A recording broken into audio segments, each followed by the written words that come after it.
To all my Black women out there who are trying to outwork, out heal, out hustle, out strong, whatever we're trying to do to get ourselves to the place where we feel like we're finally reaching that destination, wherever it is, and you're exhausted. Your exhaustion is not going to be healed by all those other things. Your exhaustion is political. Your exhaustion is systemic. And we have got to stop trying to heal that kind of exhaustion with a bubble bath or getting our nails done or having a nice meal. We have got to find another way. Welcome back. I'm going to talk about that today. I'm going to talk about this exhaustion that we're all feeling, we're all sensing, this place of tired that is beyond tired. We've got to make some space for it. And enough of us are not having that conversation in community. So a lot of folks are talking about, okay, well, rest is resistance, and we're going to take naps, and we're going to do this. And I think that's great. And I think we should do that. The other part of it is that we're getting up from those naps and we're still not rested. We don't feel better. We feel sick and we feel tired. How do I know? I have been there so many times before, and I am sitting with so many Black women who are saying the same damn thing. We're tired. We're tired. And a lot of the places that we're going to go get rest or to go get support, we only find more work. So I know lots of Black women who are part of sororities, and that's their sisters, more power to you. But you get in the organization and then you just got a whole bunch of work and got a bunch of mess you got to deal with. I also know other Black women who sometimes they're involved in both communities. They're in the church. And, they've gotten tired of sister so-and-so, gotten tired of whatever's going on. And they're like, maybe I need to go to another church. I just need to go someplace else. And so they hop from church to church to church to church, or they stay at that same church and they overwork themselves. They're tired. We're tired. I've also seen Black women join some of these kind of like off the beaten path kinds of groups, okay? Like we're going to be part of, some of the sisters who are more connected to the earth, join plant-based groups, herbal medicine, which I think is fantastic. And guess what? We're finding more hurt there. We're finding more work there. Excuse me, sorry. You're tired. And everything that you're reaching for, everything that you're doing, it's not working. And then you're talking to your partner and still not feel like your needs are getting met. I'm talking to you. I'm talking to you. There is something going on in our world right now. It's exhausting. It's overwhelming. It is heavy. And it's invisible. So it's hard to put a name to it. It's hard to talk about it because when you look around, it looks like nobody else is bothered. Everybody else is living their best life. But you feel it. You see the impact of it. We start noticing places and times when we start feeling out of our window of tolerance, where we're like, you know what? Maybe I need to just try one more time. Or you know what? This person I got on my last nerve. I'm about to tell this person off. It's like this person's getting cussed out today. And I'm laughing. Not because it's funny. I'm laughing because I've sat with so many women in the same spot. Y'all, we have got to do something different. Whenever we see a problem, I believe that as multifaceted as that problem is, the solution should be just as multifaceted. With systemic trauma, with systemic exhaustion, we don't fix it with a bubble bath. That doesn't match, okay? That doesn't match. If the problem is systemic, the answer has to be systemic. If the problem is biological, maybe we're at a place where our electrolytes are depleted. Maybe we're dehydrated because we're under so much stress that our body is using up more water. Then for sure, yes, 100%, we need to go get some more water and drink some more water. We need to make sure that we go take that bubble bath with some of that, some of those bath salts in there to get some of that extra magnesium inside the body to relax our nervous system. So if the problem is biological, the answer should be biological. If the problem is support, like those relationships, for whatever reason, they're not supporting, then the answer needs to be some sort of support. If the problem is that we're overwhelmed in terms of stimuli, then we need to have simpler stimuli. Like, so if the answer is systemic, which for a lot of y'all it is, for me, for us, it is, we need systemic level support. So it's not enough to harass our partners. And when I say harass, that's probably how our partners experience it. That probably is not the way that we're experiencing it. I know in times when I've been in that spot, it has been like a desperate plea of like, please help me. Please help me. It may not come out as a please help me, but that's when my heart and my nervous system is trying to say, please help me. Sometimes we just don't know how to put that together. So, what does systemic support look like? If you are already in a church, you're already part of sorority, you're already part of an herbalist, yoga, group. So it's like, what if I'm already doing all the things and I still don't have the support that I need? Then I have some recommendations that I feel like will align for you. Number one, check to see who you're around. Check your environment.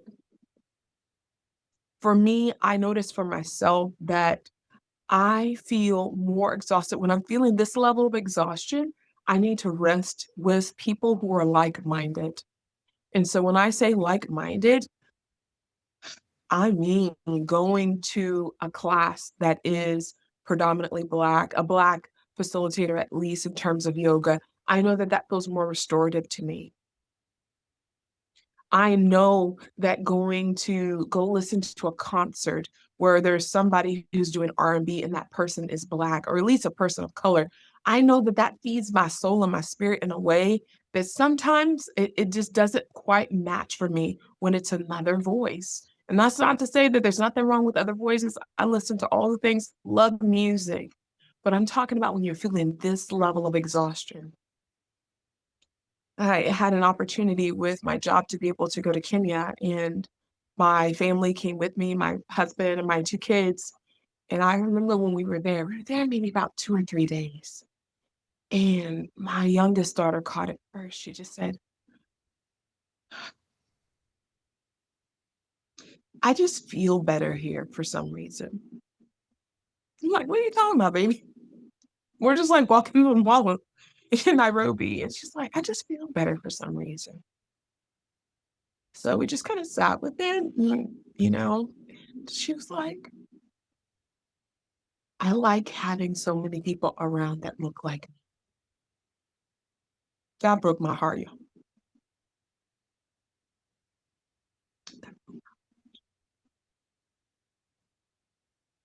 There's a level of heaviness that we walk around with and that we experience for no other reason other than being a minority in terms of power, in terms of numbers. And what my daughter eventually went on to speak about. And then my other child was like, yes, like I feel that. Like I can go into a store and I'm not worried that somebody's thinking that I'm stealing.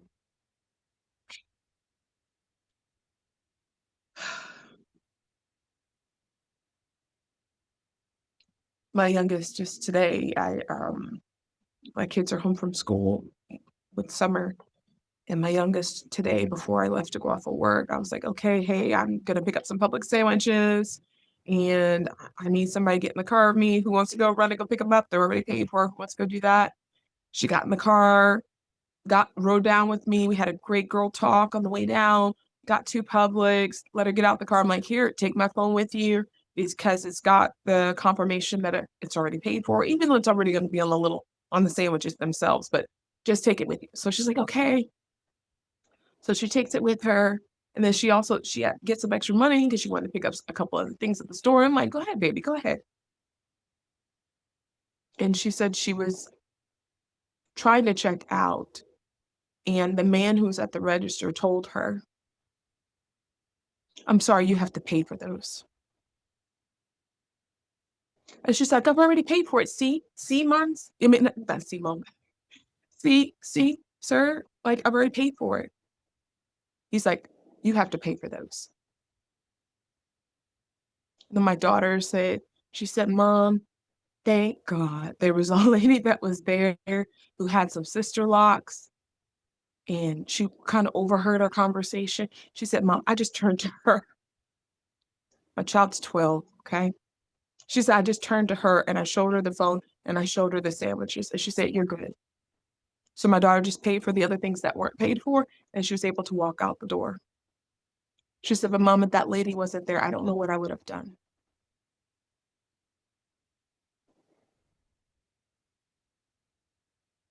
All that wears on us. If it's wearing on my kids, it wears on us. It wears on us. And we're in a time in our country where there's so much division. And I'm not even just talking about left and right. I mean, brother and sister. I mean, all these places where sometimes we try to find our rest and we can't because the division is there too. It's there too. And I'm not saying this to say that Nairobi, Kenya is perfect. But what I am saying is when we went to go visit there, there was just this heaviness that was on us that I didn't realize it until it wasn't there. It was just lifted. It was systemically lifted. Why am I saying this? How does that relate to you being right here or wherever you're at? You may be watching this, you may be, I don't know, not even in the US, maybe somewhere else in the world. I don't know.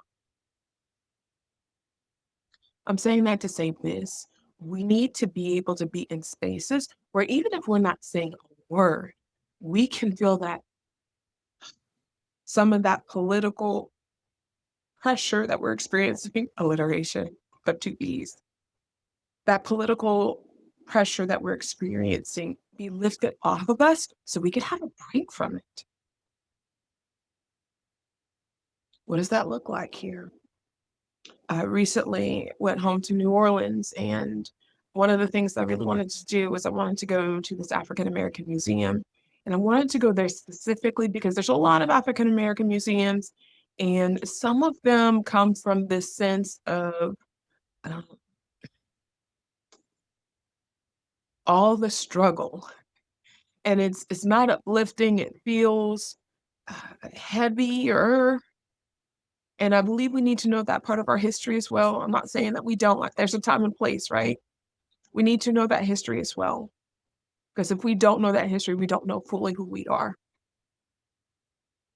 But this place that we were going, it specifically had culture around Louisiana and around Black people in New Orleans. And it had stories. And it had plans and patterns and things that when I walked in, I felt like I walked into my grandmother's house. And I just felt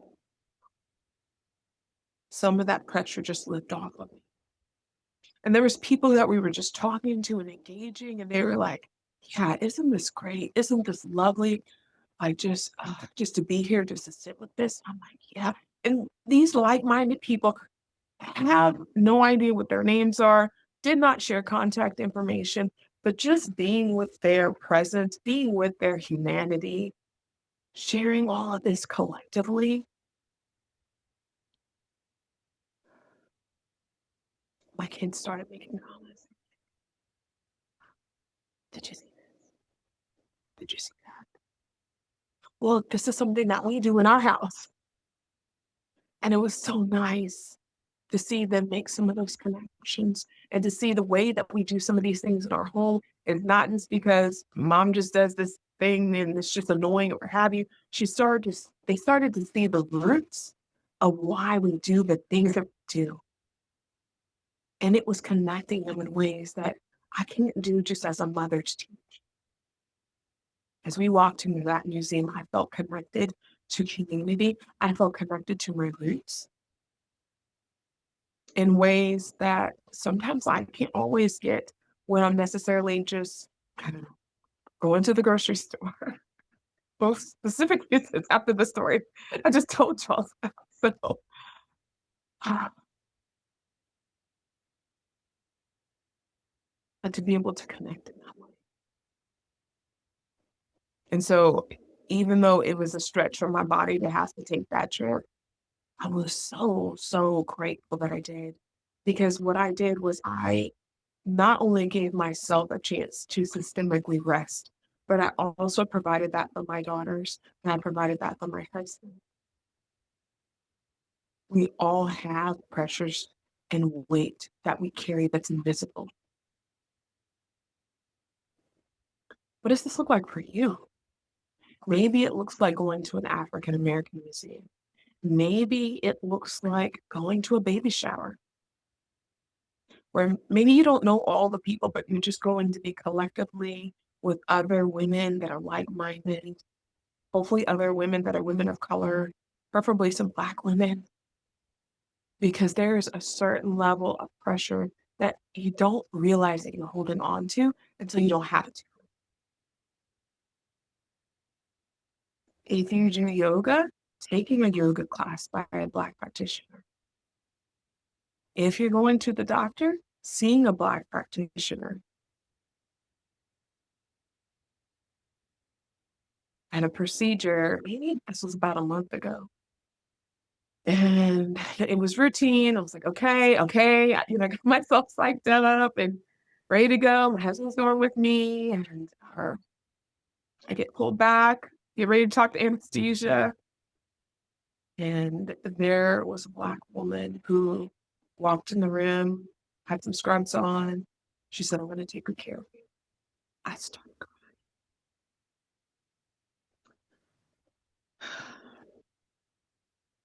My nervous system immediately calmed down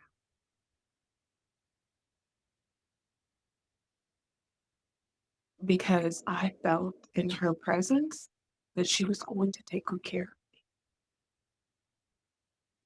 And I just said to her, sorry, I didn't realize I'd get choked up on this.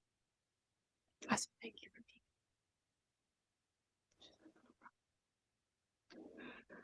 being. I realized I was talking really soft. So she said, not a problem. Never saw her again. Made sure to write an evaluation and make sure to name her. Because I'm like, how many people, we take time to complain. We take time to write letters about things that we don't like. We don't always take time to thank those people who are taking care of us. So thankful. All of what she had to go through to get in that room, thankful for her, appreciative of what she had to do.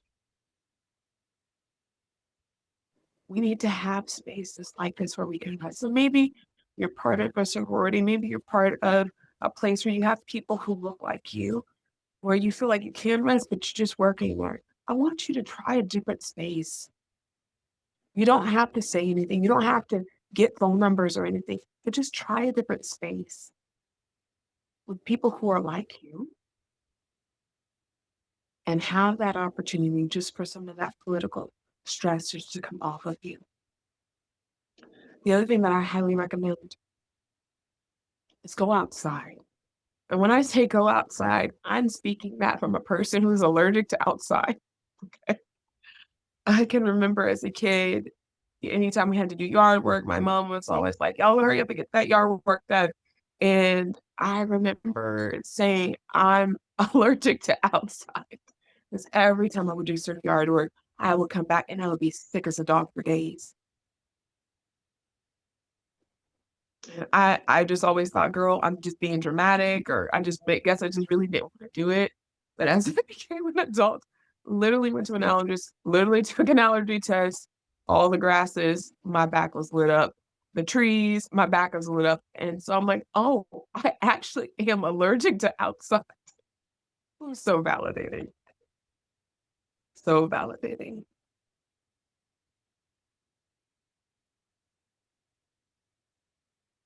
So when I say go outside in an environment that feels good for your nervous system.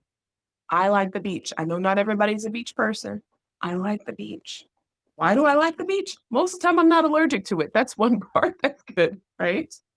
Um, Being out there in the beach, looking at that ocean, seeing how vast it is, the waves, the infinite numbers of grains of sand, seeing as far as that horizon goes, just being like, man, gosh,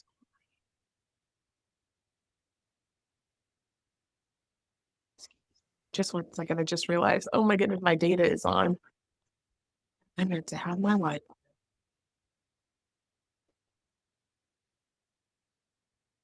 Sorry. Sorry. And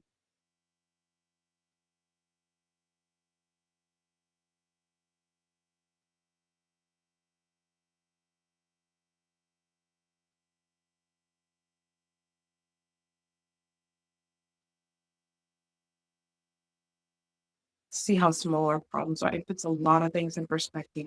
That's a place where I feel this pressure come up. And so when I go to the beach, I don't go where the most popular spots are. I find these little holes where I can be there and have my family let them do their thing, and I can be there and it's me and the ocean. And I'm just taking that time to allow the earth to hold me and to experience some systemic rest. Another place for me that's a great outdoor place for me is my back porch, which probably sounds just as basic as it gets. I love being out there. And so I'm allergic to all the grasses, right? So I'm that crazy person sitting on my back porch with literally one of those medical masks on, just in case one of my neighbors is starting to cut some grass and then I'm not like, can't breathe.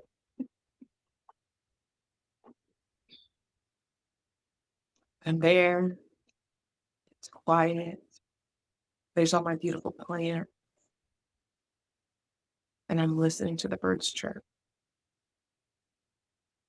I'm looking at the green grass. Can ants.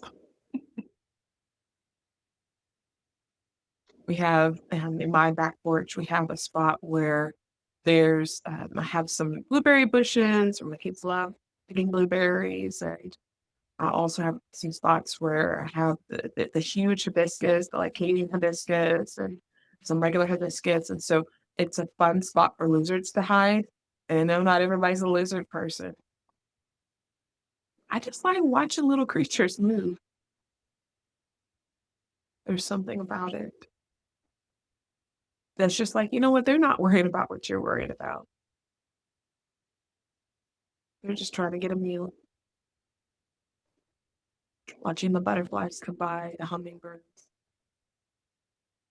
It's a place where everything kind of gets quiet, gets still, and I can just have some systemic rest because I'm being held by all of creation in my backyard.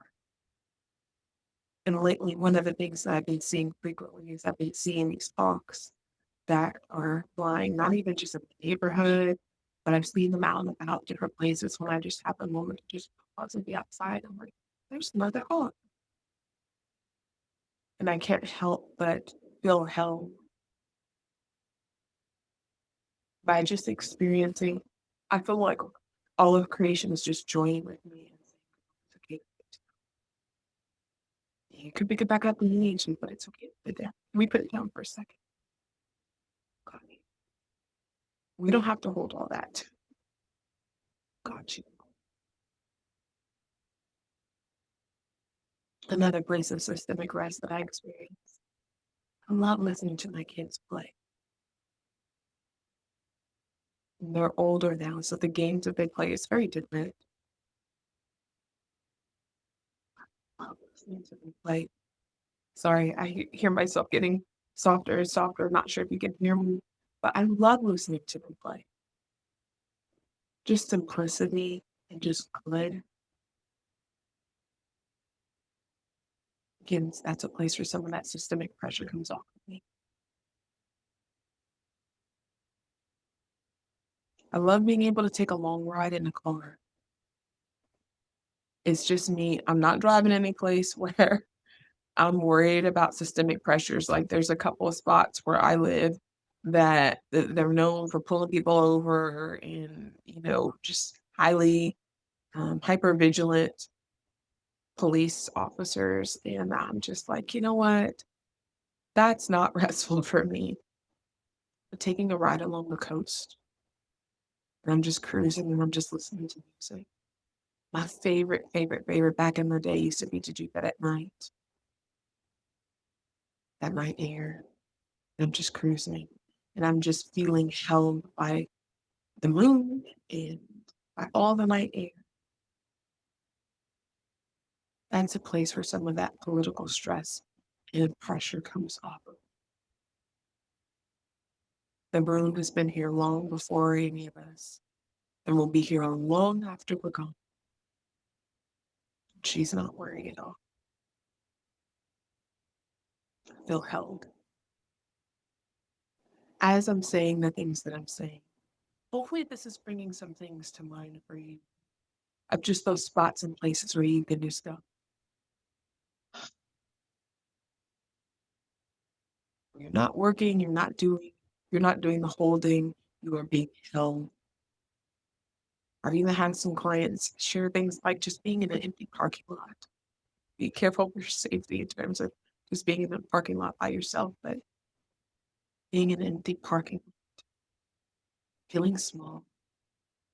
Some of my clients love the forest. More power to you. If you're one of the forest people, more power to you. Maybe that's a place you feel held.